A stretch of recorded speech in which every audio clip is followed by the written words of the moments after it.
I recognize Mr. Turner or Tarrant to speak in favor of the amendment. Thank you, Mr. Speaker. Members, I'm speaking in favor of this amendment to strike the enacting clause today for several reasons. I'd like to take a few moments to talk about what is really framing this debate that we're having this evening. First of all, none of us should get lost in the partisanship of all this. Now, make no mistake, the backers of this election bill believe it'll help Republicans and hurt Democrats. We all know that. And, you know, we'll have a lot of those today, and a lot of them probably fall along party lines. That's no surprise. But that is not why this bill is so insidious, and that's not why so many of us oppose it with the intensity that we do.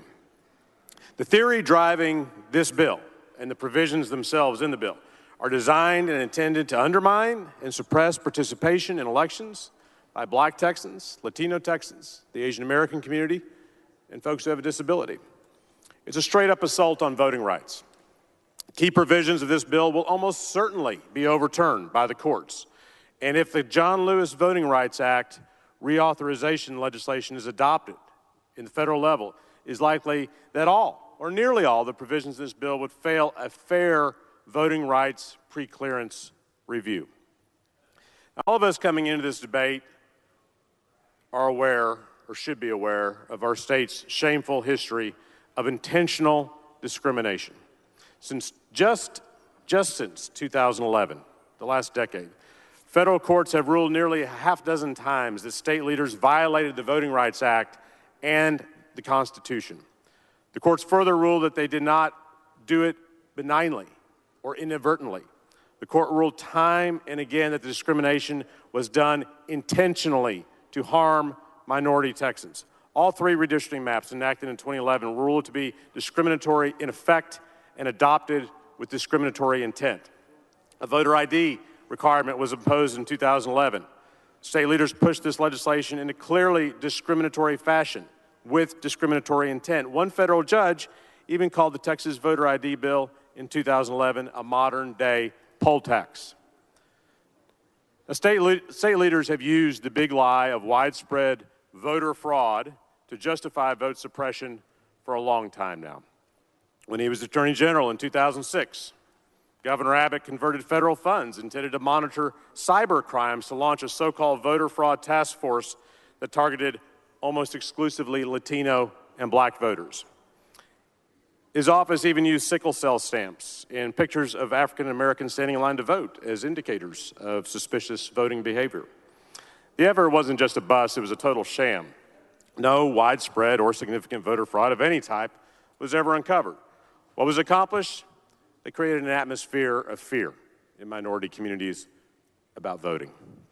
As we know more recently from the Houston Chronicle, General Paxton recently spent 22,000 staff hours investigating so-called voter fraud and only found 16 instances. In each incidence of fraud was a voter listing the wrong address on their voter registration card.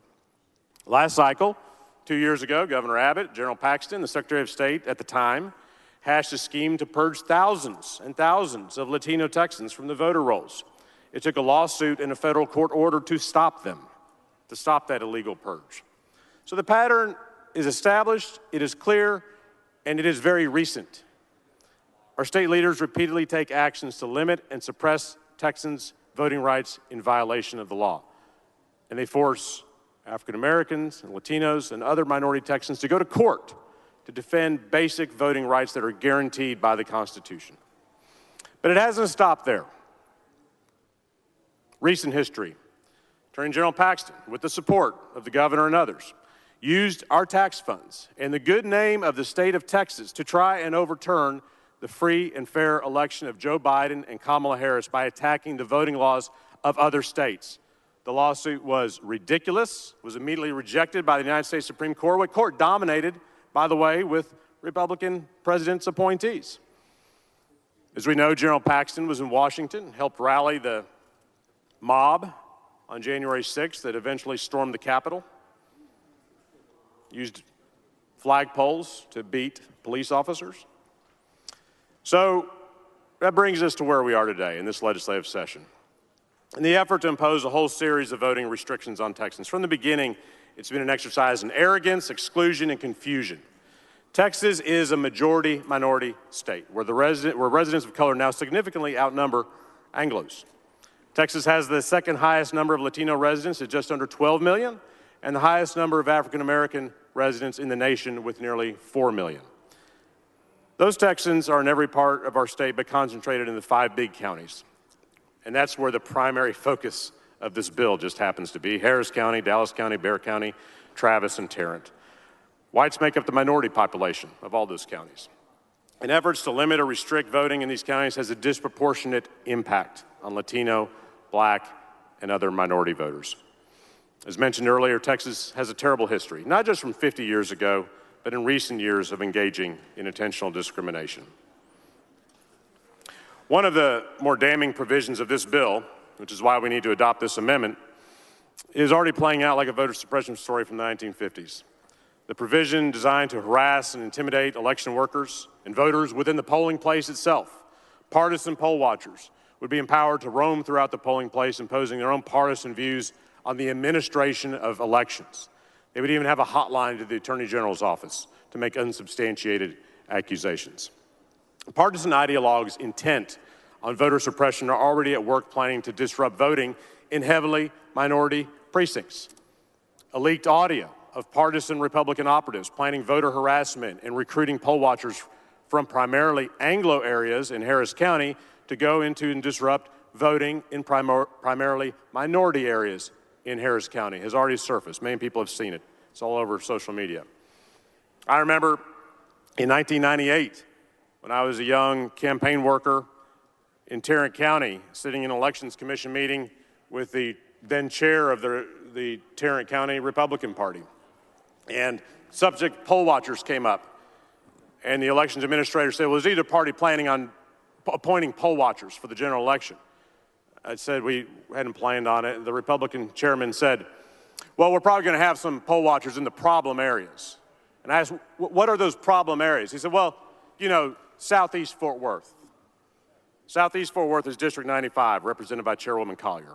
Those were the problem areas that the Republican Party wanted to send the poll watchers into to harass and intimidate voters. Now, the 67 members of the Democratic Caucus come from all over this state. We're diverse by region, by race, and ideology. And you see that on votes on this floor. But we all share a very important fact when it comes to this bill. We are each the candidate of choice of the minority voters within our districts, and they are who elects us. And we reflect their successful ability to choose their representatives and elect the candidates of their choice. So don't think this debate is about Democrats and Republicans. It's about state leaders in the name of the state of Texas squaring off to undermine the voting rights of Texas voters of color. We've all become too used to the term discriminatory intent being used in a legal opinion describing the actions of the Texas legislature. If you want to know what discriminatory intent looks like in real time, pay attention to how our state and legislative leaders are handling this legislation on this floor today. I urge you to vote for the amendment to strike the enacting clause.